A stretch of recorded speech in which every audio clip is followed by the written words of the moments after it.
बड़े भाग मानस तनु पावा, बड़ा भाग्य पहला पाया, मनुष्य तन पाया। मान लो भैंसिया बने हो तो क्या कथा सुन पाते या कह पाते? तो पहला सौभाग्य क्या? दुर्लभम मानुषम देहे, ये पहला सौभाग्य है, मनुष्य का तन मिला। पर दूसरा सौभाग्य हमारा तब जागा जब भारत जैसा वतन मिला। अच्छा विचार करो, चीन में होते छोटी छोटी आंखें, सबको देखने के बाद ऐसा लगता जैसे day copy paste Brahma ji ने लगातार कॉपी पेस्ट कर देखो। उनकी मजाक नहीं कर रहे हम, पर अगर चीन में होते या अन्य देशों में होते तो क्या कथा कह पाते, सुन पाते? चीन में होते वहीं चिंग चंग चांग चंग चमांग चंग। तो दूसरा सौभाग्य, पहला सौभाग्य दुर्लभम मानुषम देहे, दूसरा सौभाग्य भारत जैसा वतन, पहला सौभाग्य मनुष्य तन, और तीसरा सौभाग्य सनातन धर्म। ये भी सौभाग्य है। स्वधर्मेन धनम श्रेया पर धर्मो भयावह, गीता में भगवान कृष्ण कहते हैं। सनातन धर्म की महिमा क्यों? सनातन का मतलब इस संपूर्ण सृष्टि में जितने भी देश हैं, द्वीप हैं, उपद्वीप हैं, महाद्वीप हैं, जहां जहां रहने वाले मनुष्य मात्र हैं, उन सबकी जीवन शैली, जीने की आचार संहिता का नाम सनातन धर्म है। हर चीज की एक आचार संहिता होती है, तो मनुष्य की आचार संहिता सनातन धर्म है।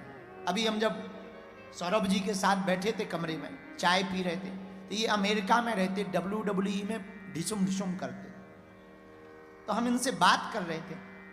तो हमने कहा कि आपको विदेश कैसा लगा?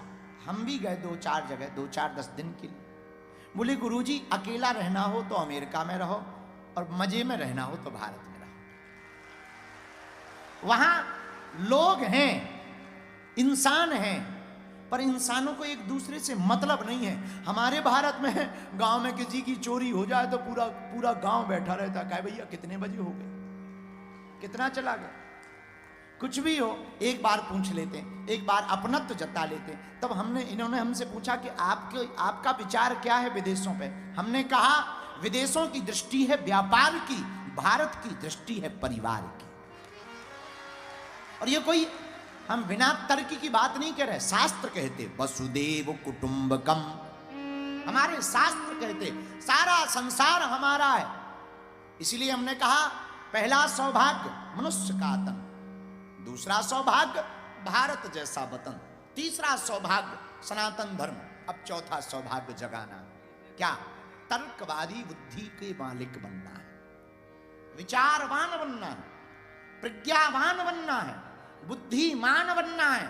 मेरे पागलों, जब तक आप प्रज्ञावान, तर्कवान, विचारवान, बुद्धिमान नहीं बनोगे, तब तक आप जीवन जीने का आनंद नहीं ले पाओगे। इसलिए भारत के लिए हम आज का सूत्र देना चाहते हैं, इस भारत में भिक्षा की जगह शिक्षा पर जोर दिया जाना चाहिए। युवान भाई बहन, याद रखना मेरे भाई और मेरे बहनों, आप भिक्षा को बढ़ावा दोगे तो कंगाल बनोगे, शिक्षा को बढ़ावा दोगे तो विश्व गुरु बनोगे। क्योंकि तर्कवादी आदमी को कभी हराया नहीं जा सकता। जीने का मजा अगर आपको लेना है तो आपको बुद्धिमान तो बनना पड़ेगा। और हमसे कोई पूछे कि बुद्धिमान कैसे बना जा सकता? बुद्धिमान कोई गुट्टी नहीं है कि पी जा सके। अनुभव और पढ़ाई, ये 2 चीजें हैं जिंदगी में जो आपको बुद्धिमान बना सकती हैं। तीसरी जरूरत हमें लगती है, आज एक किसी ने हमको पत्र भेजा, सुबह सुबह कोई पढ़ा लिखा होगा और थोड़ा मोड़ा अंग्रेजी लोग पढ़ लेते हैं तो प्रायः बोल देते हैं। ये कोई पत्र हमारे पास में आया केरल से, इन्होंने हमको लिखा कि कथाओं की क्या जरूरत है, 3-3 घंटे कथाओं में बर्बाद होते हैं, समय बर्बाद होता है, इतना पंडाल लगता है, इतना खर्चा होता है, इतनी टीवी बुलाई जाती है, इतनी व्यवस्था की जाती है, भला इससे क्या फर्क पड़ने वाला है, देश का क्या भला होगा? हम आपको बहुत मानते हैं, आपकी कथाएं बहुत सुनते हैं, लगभग 3 साल से आपको फॉलो कर रहे हैं। अब कितना उल्लू आदमी है, हमारी कथा सुनता है और कथा ना होने का क्वेश्चन कर रहा है। कितना उल्लू, 3 साल से कथा सुन रहा है और कथा ना हो इसी पर क्वेश्चन कर रहा है। मेरे ठटरी के बरे, तुमने कहा कि कथा क्यों होनी चाहिए?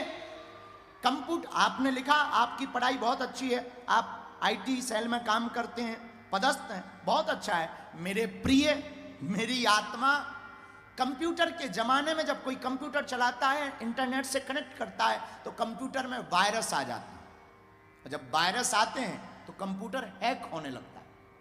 तब क्या किया जाता है?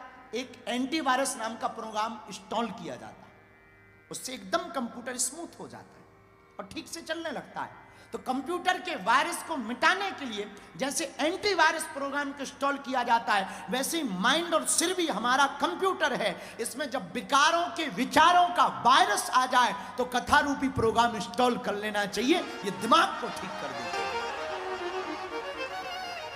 ये तुम्हारी बुद्धि को ठीक करने के लिए बेहतरीन औषधि है, तुम्हारे मन मस्तिष्क को खोलने के लिए बेहतरीन औषधि है, तुम्हारा आईना दिखाने के लिए बेहतरीन औषधि है। कथा का मतलब ये नहीं कि राधे राधे राधे राधे राधे फिर आधे आधे।